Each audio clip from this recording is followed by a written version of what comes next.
Hello dear students, how are you? Today we will start a new chapter number 10, magnetic fields due to electric current. ठीक आहे, आपली चॅप्टरची sequence बघा कशी चाललेली आहे. फर्स्ट आपण कोणतं घेतलं होतं रे? याच्यामध्ये सेकंड पार्टमध्ये सगळ्यात आधी आपण घेतलं इलेक्ट्रोस्टॅटिक्स. कोणतं घेतलं होतं? इलेक्ट्रोस्टॅटिक्स. ठीक आहे, त्याच्यानंतर कोणतं घेतलं? Current electricity. कोणतं घेतलं? Current electricity. ठीक आहे, त्याच्यानंतर आता आपण कोणतं घेतोय? Magnetic fields due to electric currents. ठीक आहे, आता याच्यामध्ये चार्ज जे असतो ना, जे इलेक्ट्रिक चार्ज असतो त्याचे विषय आपण काय करतोय? चॅप्टर स्टडी करतोय. म्हणजे सगळ्यात आधी आपण इलेक्ट्रोस्टॅटिक्स बघितलं. इलेक्ट्रोस्टॅटिक्समध्ये काय होतं? चार्ज कसं होतं रे? थांबलेलं होतं. The electric charge is at rest position. ज्यावेळेस ते इलेक्ट्रिक चार्ज रेस्ट पोझिशनला होतं त्यावेळेस आपण त्याच्यावर ॲक्ट होणारे फोर्सेस, त्याच्यावर ॲक्ट होणारा पोटेन्शियल, त्याच्यानंतर त्याला लागणारी पोटेन्शियल एनर्जी, ते सगळं आपण स्टडी केलं. ठीक आहे, त्याच्यानंतर काय केलं आपण? करंट इलेक्ट्रिसिटी बघितलं. करंट इलेक्ट्रिसिटीमध्ये आता करंट इलेक्ट्रिसिटी कधी प्रोड्यूस होणार आहे? ज्यावेळेस चार्ज मोशनमध्ये येणार आहे. ठीक आहे, आता इलेक्ट्रोस्टॅटिक्समध्ये चार्ज कसं होतं? थांबलेलं होतं. त्याच्यानंतर काय आहे? करंट इलेक्ट्रिसिटीमध्ये काय होतंय? आता ते फ्लो होतोय. एक पॉईंटपासून दुसऱ्या पॉईंटकडे ते फ्लो होतोय. तर त्याचा स्टडी आपण कशामध्ये केलं? करंट इलेक्ट्रिसिटीमध्ये केलं. आता ही करंट इलेक्ट्रिसिटी ज्यावेळेस एखाद्या वायरमधून इलेक्ट्रिक करंट फ्लो होणार आहे तर त्यावेळेस त्याचे अराउंड मॅग्नेटिक फील्ड क्रिएट होत असते. आणि ते सगळे जे असणार आहे मॅग्नेटिक फील्ड का जे करंटमुळं प्रोड्यूस होत असते ते या चॅप्टरमध्ये आपल्याला स्टडी करायचं आहे. ठीक आहे, तर सगळ्यात आधी आपण आजचं जे लेक्चर आहे हे सगळं बेसिकवर ठेवू. फक्त बेसिक घेऊ याच्यामध्ये. आता हे मॅग्नेटिक फील्ड क्रिएट कुठून होत असते, त्याचं बेसिक फाउंडेशन काय आहे ते बघू अगोदर. फॉर एक्झाम्पल इथे काय केलं मी? एक करंट कॅरिंग कंडक्टर घेतलं किंवा एक वायर आहे का ज्याच्यातून करंट फ्लो होतोय आहे. ठीक आहे, याच्यानंतर जर मी इथे एक चार्ज पुट केलं, फॉर एक्झाम्पल इथे एक चार्ज घेतलं, मग मी काय घेतलं? पी पॉईंटवर एक चार्ज घेतलं क्यू. ठीक आहे, सगळ्यात आधी ज्यावेळेस हा चार्ज रेस्ट पोझिशनवर असेल त्यावेळेस याच्यावर कोणताही इफेक्ट नव्हता. का बरं? का ज्यावेळेस याच्यातून करंट फ्लो होणार आहे तर याच्यामध्ये जे ॲटम्स अँड मॉलिक्युल्स असणार आहे, ॲटम्स कन्सिडर करू आपण, त्याच्यामध्ये number of electrons and number of protons equal आहे. ते स्टेबल पोझिशनला आहे. आणि जे सरफेसवर चार्ज असेल ते आपण निग्लेक्ट करू शकतो का ज्याच्यामुळे ते अट्रॅक्शन किंवा रिपल्शन होईल. ठीक आहे, पण ज्यावेळेस हे जे इलेक्ट्रिक चार्ज आहे त्याला मी काहीतरी व्हेलॉसिटी दिली, फॉर एक्झाम्पल काहीतरी व्हेलॉसिटीने मी त्याला पुढे घेऊन गेलो, व्ही एवढी व्हेलॉसिटीने त्याला पुढे घेऊन गेलो, त्याला मोशनमध्ये आणलं, तर ज्यावेळेस चार्ज मोशनमध्ये येणार आहे तर त्यावेळेस याच्यामध्ये डिफ्लेक्शन होणार आणि असा तो या डायरेक्शनमध्ये डिफ्लेक्ट होईल, अट्रॅक्ट होईल किंवा रिपेल होईल. तर आपण याच्यामध्ये अट्रॅक्शन कन्सिडर करू फक्त. का ज्यावेळेस चार्जला काहीतरी व्हेलॉसिटी देऊ आपण तर त्या व्हेलॉसिटीमुळे काय होणार आहे? ते डिफ्लेक्ट होणार आहे. डिफ्लेक्ट कुठं होणार आहे? ते कंडक्टर जे असणार आहे, जे वायर असणार आहे ना ज्याच्यातून करंट फ्लो होत आहे त्याच्याकडे ते अट्रॅक्ट होणार आहे. आणि ही जी प्रॉपर्टी असते, आता इथे चार्जवर इलेक्ट्रिक फील्ड ॲक्ट होत नाही आहे, त्याच्यावर कोणती फील्ड ॲक्ट होते? आता मॅग्नेटिक फील्ड ॲक्ट होत आहे. ठीक आहे, मॅग्नेटिक फील्ड म्हणजे ज्यावेळेस चार्ज मोशनमध्ये असेल, चार्ज ज्यावेळेस मोशनमध्ये असेल तर ते स्वतःचे भोवती स्वतःचे अराउंड एक मॅग्नेटिक फील्ड क्रिएट करत असतो. ठीक आहे, मॅग्नेटिक फील्ड जे असते त्याला डिनोट करण्यासाठी आपण सिम्बॉल घेत असतो बी, आणि ही वेक्टर क्वांटिटी म्हणून b bar, capital b bar. Magnetic field किंवा याला अगोदरच्या बुक्समध्ये मॅग्नेटिक इंडक्शन म्हणतात. काय म्हणतात? Magnetic induction. ठीक आहे, तर हे त्याचं बेसिक लॉजिक आहे. ज्यावेळेस चार्ज मोशनमध्ये येणार आहे तर ते मोशनमध्ये आल्यानंतर ते एक मॅग्नेटिक फील्ड क्रिएट करणार आहे. ठीक आहे, पण आता इथे आपण त्याचा दुसरा आस्पेक्ट बघू. का जर मी इथे फॉर एक्झाम्पल इथे काय करतोय? सेम अशी सिच्युएशन, बरं का, सेम अशी सिच्युएशन आहे. आपण काय करू? इथे सगळ्यात आधी मी काय केलं? ह्या पॉईंटवर उभं होतं मी. फॉर एक्झाम्पल हे मी स्वतःला घेतो, हे मी इथं उभं होतं. ठीक आहे, अगोदर इथं रेस्ट पोझिशन होतं. काय होतं? मी इथे रेस्ट पोझिशनला. ठीक आहे, त्यावेळेस काय केलं? मी ऑब्झर्व केलं. ऑब्झर्व केल्यानंतर मला काय समजलं का याच्यावर ज्यावेळेस चार्ज मोशनमध्ये जाणार आहे त्याला व्ही वेलॉसिटीने पुढे मूव्ह होणार, तर मूव्ह होत असताना ते काय करणार आहे, डिफ्लेक्शन होणार आणि ते करंट जे वायर असणार आहे त्याच्याकडे ते अट्रॅक्ट होणार. ठीक आहे. आता मी सेकंड पोझिशन कन्सिडर करतो. आता इथे हे जे इथे जे पॉईंट पी होतं इथेच मी काय केलं, एक एलिव्हेटर लावली, एक लिफ्ट लावली आणि त्या लिफ्टमध्ये मी स्वतः बसून घेतलं. असं मी काय घेतलं, याच्यामध्ये स्वतः बसून घेतलं. त्याच्यानंतर काय होणार आहे रे, आता ही जी लिफ्ट आहे ही लिफ्ट पण काय आहे, व्ही एवढी वेलॉसिटीने मूव्ह होत आहे. बरोबर. या लिफ्टमध्ये मी चाललो आहे आणि इकडे काय आहे, तो चार्ज असं वर चाललेला आहे. दोघांची वेलॉसिटी कशी आहे, इक्वल आहे. समजते ना, इमॅजिन होते ना, या लिफ्टमध्ये मी चाललो आहे व्ही एवढी वेलॉसिटीने, या इकडे काय चाललं आहे, चार्ज चाललेलं आहे असं व्ही एवढी वेलॉसिटीने, दोन्ही काय करते, सेम वेलॉसिटीने पुढे मूव्ह होत आहे, वर जात आहे. तर त्यावेळेस काय होणार आहे, मी ज्यावेळेस इकडून बघणार आहे तर चार्ज मला कसं वाटणार आहे, मोशनमध्ये वाटेल का रे, नाही. त्यावेळेस मला चार्ज काय वाटणार आहे, स्टेशनरी वाटणार आहे. बरोबर ना. म्हणजे आता मी इकडं पाहतोय सेम वेलॉसिटी, मी जर पुढे मूव्ह होतोय तर याची वेलॉसिटी काय होणार आहे, इकडे वेलॉसिटी व्ही, इकडे पण वेलॉसिटी व्ही, दोघांचा डिफरन्स 0. म्हणजे हे कसं वाटणार आहे मला, रेस्ट पोझिशनला वाटणार आहे. बरोबर. ज्यावेळेस मी लिफ्टमध्ये जाणार आहे तर त्यावेळेस मी काय बघणार आहे, तरी पण हा चार्ज इकडे डिफ्लेक्ट होतोय, होणारच आहे ना, ऑब्वियस केस आहे. इथून बघितल्यानंतर तो इकडे मूव्ह होतोय, डिफ्लेक्ट होतोय, तर इथून बघितल्यानंतर पण तो काय होणार आहे, तिकडे डिफ्लेक्ट होणार आहे. बरोबर. समजते कन्सेप्ट कशी आहे याच्यामध्ये. आता याच्यावरून मी काय रिझल्ट लावणार, ज्यावेळेस मी रेस्ट पोझिशनला होतो तर त्यावेळेस कोणती फील्ड ॲक्ट होती, इथे मॅग्नेटिक फील्ड. पण ज्यावेळेस मी लिफ्टमध्ये आहे आणि मला हा चार्ज स्टेशनरी वाटतोय, असं इमॅजिन होतंय का तिथे रेस्ट पोझिशनला आहे, तरी पण तो डिफ्लेक्ट होते. आता तिथे कोणता फोर्स असेल रे, कोणती फील्ड असेल, तिथे असेल इलेक्ट्रिक फील्ड. कोणती असेल, इलेक्ट्रिक फील्ड. समजतंय का, इलेक्ट्रिक फील्ड असेल. बरोबर ना. म्हणजे ज्यावेळेस मी रेस्ट पोझिशन नाही त्यावेळेस कोणती फील्ड दिसते, मॅग्नेटिक फील्ड. ज्यावेळेस मी मोशनमध्ये आलो, सेम वेलॉसिटीनी पुढे जातोय, म्हणजे चार्ज मी रेस्टला कन्सिडर करतोय, तर त्यावेळेस कोणती फील्ड असणार आहे, इलेक्ट्रिक फील्ड असणार आहे. म्हणजे हे जे दोन फील्ड्स असणार आहे किंवा दोन फोर्सेस असेल, याच्यावर मॅग्नेटिक फोर्स आणि याच्यावर electric force, these two forces are the two aspects of the same entity. म्हणजे एकच सेम क्वांटिटी असेल तर त्याचे दोन ॲस्पेक्ट्स आहेत. एक ही सिक्के के दो पैलू आहे.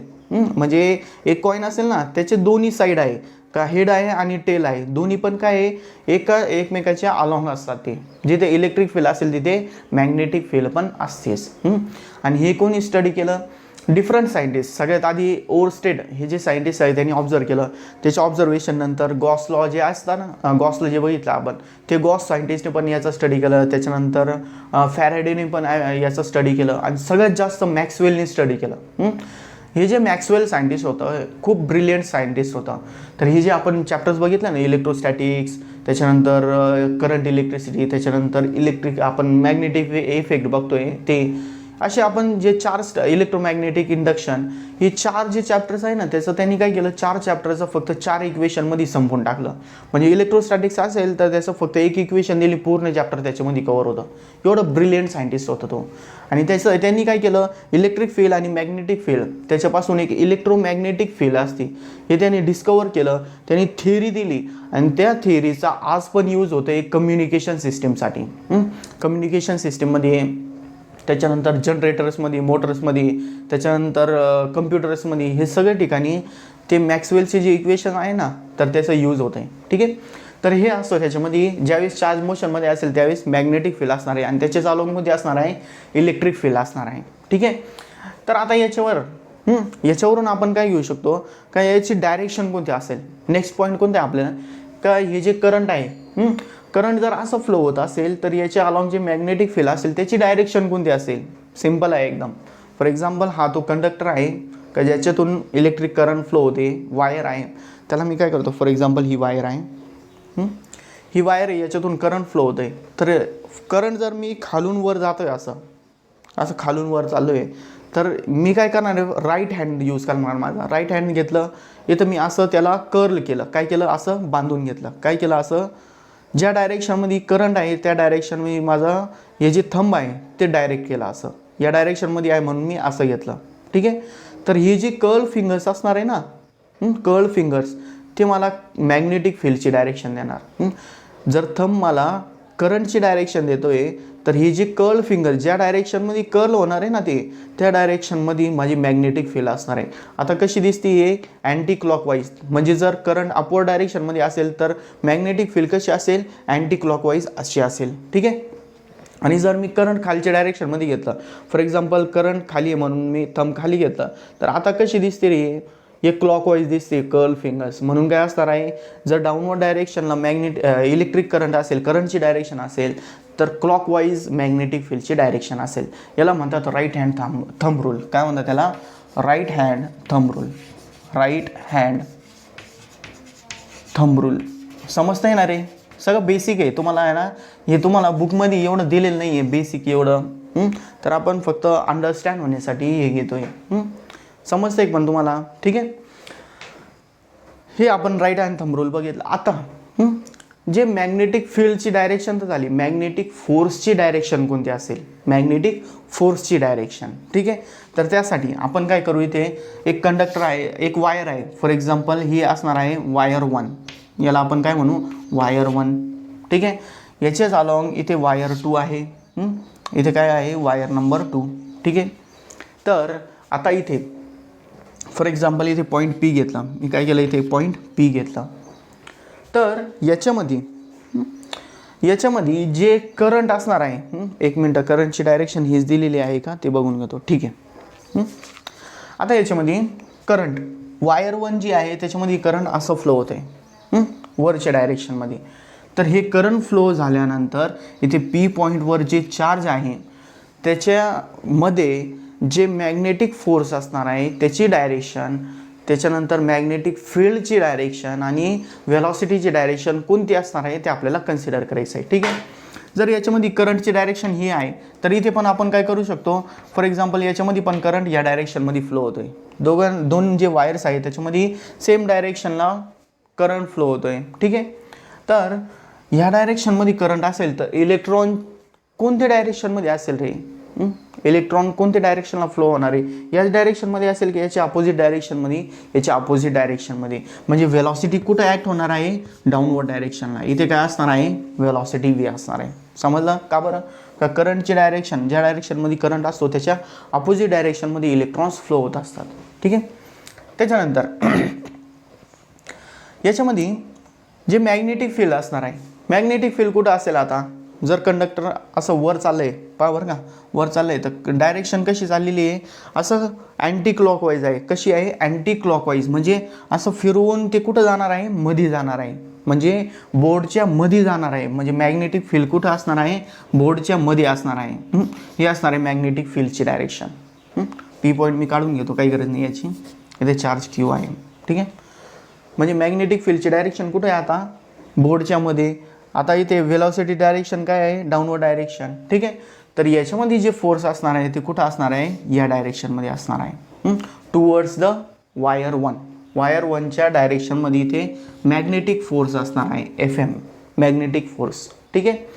तर याच्यावरून आपल्याला काय समजतं आहे का जे मॅग्नेटिक फोर्स आहे तर ते हे जे वेलॉसिटी आणि मॅग्नेटिक फील्ड आहे हे दोघांचे काय आहे, परपेंडिक्युलर डायरेक्शन. परपेंडिक्युलर कसं राहता, हे बा, डाऊनवर्ड डायरेक्शनमध्ये काय आहे, velocity.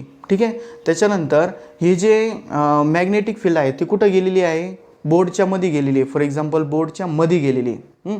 Fleming's left hand rule पण इथे तुम्हाला अप्लाय करता येईल. म्हणजे कसं, आता इथे माझे बोटं थोडे वाकडे नाही उरायले एवढे, पण डाऊनवर्ड डायरेक्शनला काय आहे, वेलॉसिटी. ठीक आहे. आता मॅग्नेटिक फील्ड कुठं गेलेली आहे, बोर्डच्या मध्ये. हे थंब काय करतो मी, बोर्डच्या डायरेक्शनमध्ये.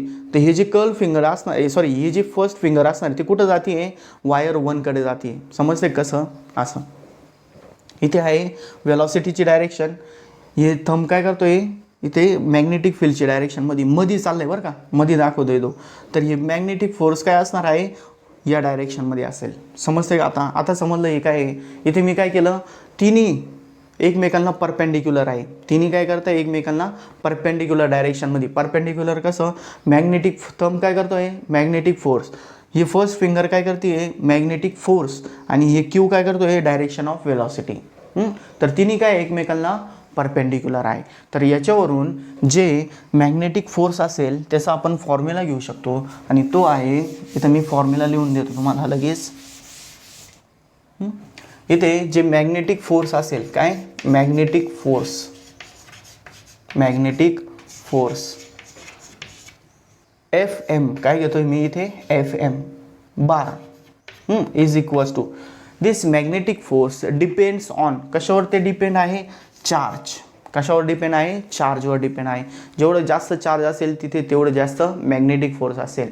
And the cross product of और vector product of V bar and B bar, जी वेलॉसिटी असेल ती आणि जी मॅग्नेटिक फोर्स असेल ते दोघांचा क्रॉस प्रोडक्ट ज्यावेळेस घेणार आहे आपण, तर त्यावेळेस ते मॅग्नेटिक फोर्स त्याच्यावर डिपेंड असेल. ठीक आहे.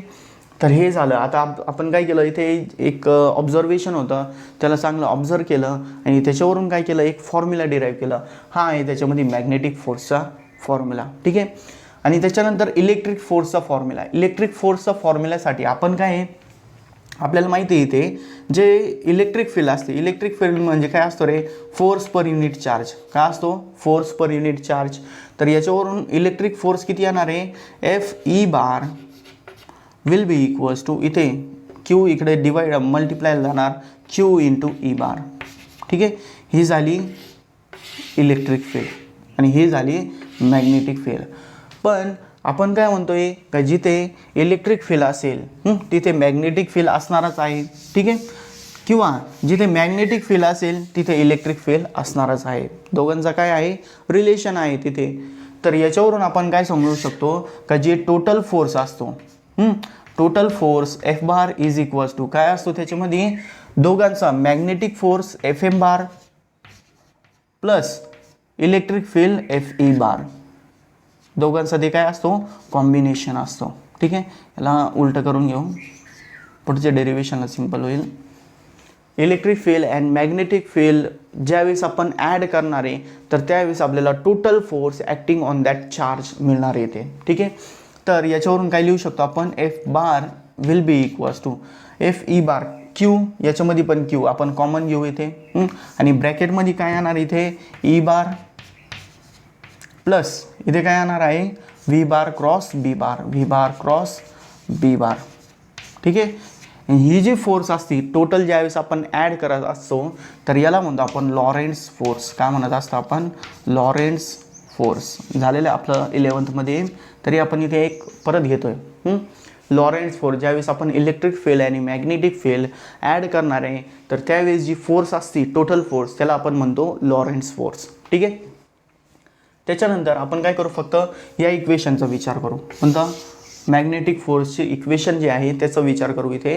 का मॅग्नेटिक फोर्स कशावर डिपेंड असते, the magnetic force depends on the charge and the vector product of V bar and B bar. या इक्वेशनवरून जर आपल्याला याचा मॅग्नेट्यूड घ्यायचा असेल तर काय घेऊ शकतो रे आपण, F M is equals to, याला कसं लिहिता येणार आहे अजून, इथे वेक्टर प्रोडक्ट आहे. वेक्टर प्रोडक्ट म्हणजे काय घ्यावं लागतं आपल्याला, ते साईन थिटाने मल्टिप्लाय करायचं, म्हणजे क्यू व्ही बी साईन थिटा इनटू इथे काय येणार आहे एन कॅप. एन कॅप म्हणजे काय आहे, डायरेक्शन ऑफ फोर्स. ठीक आहे. वेक्टर प्रोडक्ट आहे त्यावेळेस आपल्याला प्रत्येक वेळेस हा युनिट वेक्टर मल्टिप्लायज करावा लागतो. ठीक आहे. त्याच्यानंतर जर आपण डायरेक्शन जर बघितली, फॉर एक्झाम्पल इथे चार्जची वेलॉसिटी आणि मॅग्नेटिक फील्डची डायरेक्शन दोन्ही जर सेम लाईनला असेल तर अँगल किती असेल रे दोघांमध्ये, हे जे थिटा अँगल आहे ना ते कशामधला अँगल आहे, अँगल बिटवीन थिटा काय आहे, angle between V and B, V bar and B bar, V bar आणि बी बार मधला तो अँगल आहे. ठीक आहे. जर मी काय म्हणतो इथे जे चार्ज आहे त्याची वेलॉसिटी आणि मॅग्नेटिक फील्ड दोन्ही पण काय आहे, सेम डायरेक्शनला आहे, पॅरलल आहे, त्यावेळेस दोघांमध्ये अँगल किती असेल रे, 0 डिग्री. आणि त्यावेळेस साईन थिटा किती होणार, 0. त्यावेळेस मॅग्नेटिक फोर्स किती असणार आहे, त्यामध्ये 0 असणार आहे. ठीक आहे. त्याच्यानंतर अजून एक कन्सिडर करू आपण, जर चार्ज स्टेशनरी पोझिशनला आहे, ज्यावेळेस चार्ज स्टेशनरी पोझिशनला आहे, वेलॉसिटी 0 आहे, तर त्यावेळेस हे जर आपण 0 पुट केलं तर पूर्ण क्वांटिटी काय होणार आहे, 0 होऊन जाणार आहे.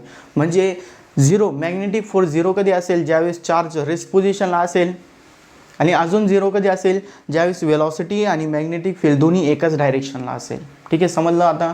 ठीक आहे, आता लास्ट याच्यामध्ये फक्त आपल्याला याचे युनिट्स लिहायचे राहिलेले. आता याच्यावरून जर बघितलं, हे अँगलची टर्म आहे ते आपण सोडून देऊ.